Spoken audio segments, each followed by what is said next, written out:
Um bom dia a todos, sejam todos bem-vindos. O meu nome é Thaís, sou trabalhadora da equipe do Evangelho no Lar da Casa e estou aqui para fazer uma breve leitura, conversar um pouco sobre um trecho do Evangelho segundo o Espiritismo e para falar sobre a importância da prática do Evangelho no Lar. Então eu convido a todos para que nós comecemos com a nossa prece. Convido a todos para que fechem os seus olhos, respirem profundamente, elevemos o nosso pensamento ao nosso Pai Criador, ao nosso Mestre, amigo, amado, nosso querido Jesus. E começamos agradecendo pela oportunidade desta vida, desta encarnação, agradecendo por todos aqueles que nos cercam, agradecendo por toda a oportunidade de aprendizado e de crescimento que nós temos, agradecendo a Deus pelo seu amor que nos faz evoluir, que nos faz crescer, e pedimos que durante esse Evangelho no Lar nós possamos estar inspirados e tocados por essa luz e por esse amor divino. Que assim seja. A nossa leitura de hoje, e eu convido a todos que estiverem com o Evangelho segundo o Espiritismo, que nos acompanhem e que sigam a leitura desse item.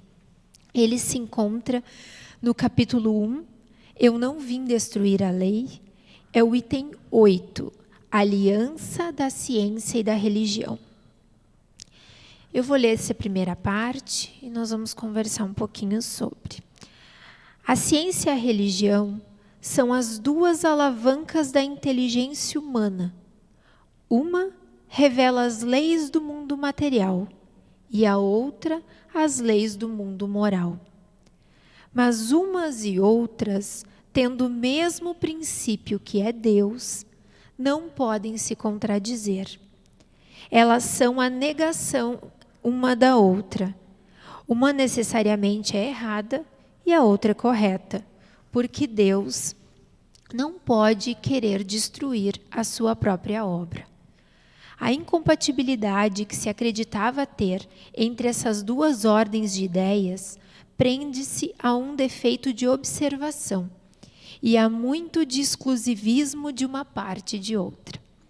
Daí um conflito onde nasceram a incredulidade e a intolerância. Na sequência desse item, Kardec nos traz, durante toda essa história da humanidade, e essa história somos nós e as nossas consecutivas reencarnações, em que a ciência e a religião cresceram separadas, trazendo assim a incredulidade e a intolerância. Porém, as duas são obras de Deus, então elas não podem se contradizer. E aqui nós falamos da ciência como uma investigação, como a parte das experimentações que nos trazem o conhecimento, nos ligando à Terra, e falamos no Espiritismo da religião como um sentimento divino que nos conecta ao Criador. Não a religião como uma organização religiosa, mas a religião como o que traz o seu termo de religare, né? Religar a Deus. Esse é o papel. O Espiritismo, dentro dos seus três aspectos, o filosófico, o científico, o religioso, ele vem tendo como um princípio final nos religar a Deus. Então, a religião e a ciência, elas andam juntas. Porém, dentro dos nossos olhos, elas possam parecer separadas.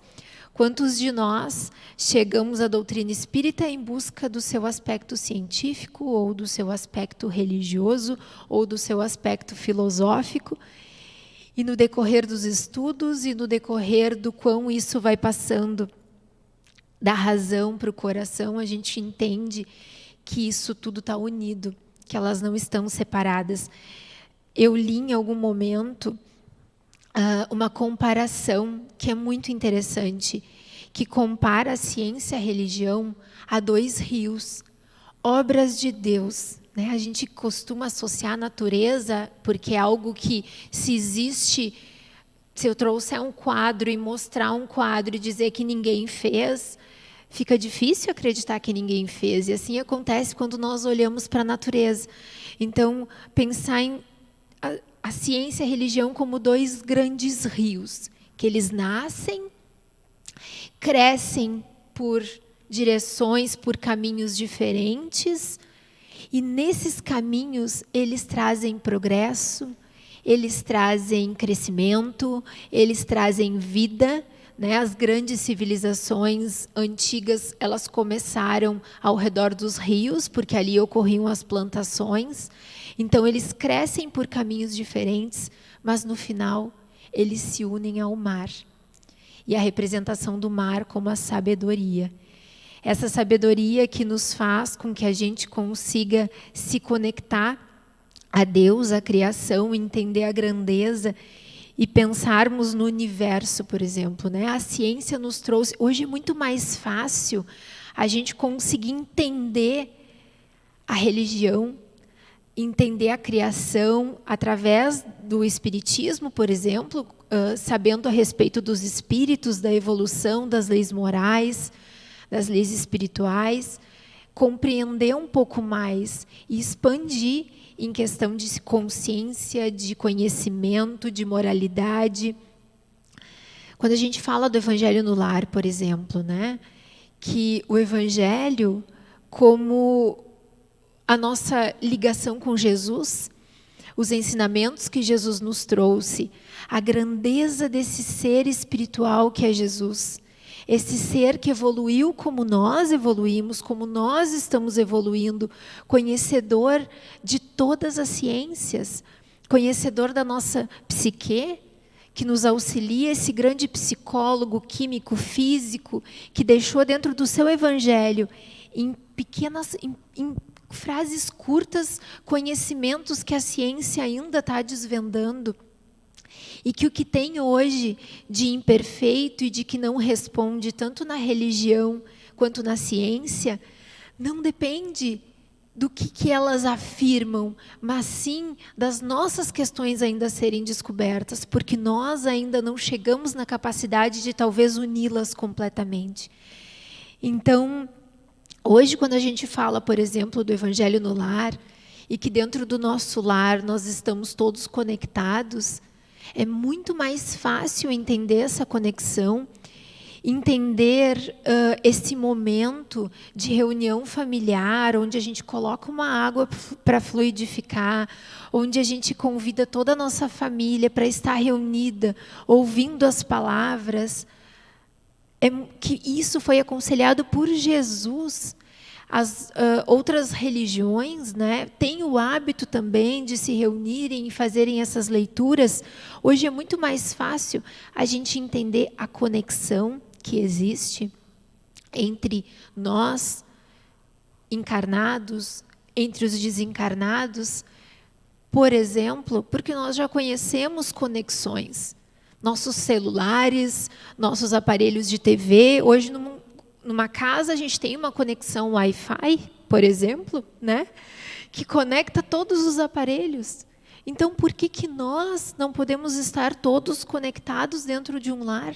Né? Onde, se a transmissão do Wi-Fi é boa, a gente tem uma excelente velocidade, a gente tem a gente tem um maior aproveitamento, mas se essa conexão ela não está legal, as coisas falham, a gente não consegue fazer as coisas direito. Então, entender isso hoje, a ciência, ela faz com que a gente, esse avanço da ciência, faz com que a gente se ligue muito mais ao Criador.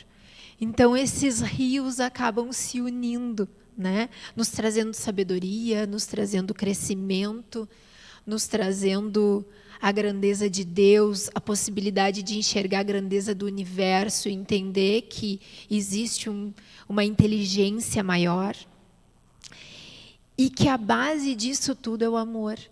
Quando a gente vem falar do Evangelho no Lar, né? O nosso lar, as nossas relações familiares, que são todas para o nosso crescimento, para o nosso aprendizado.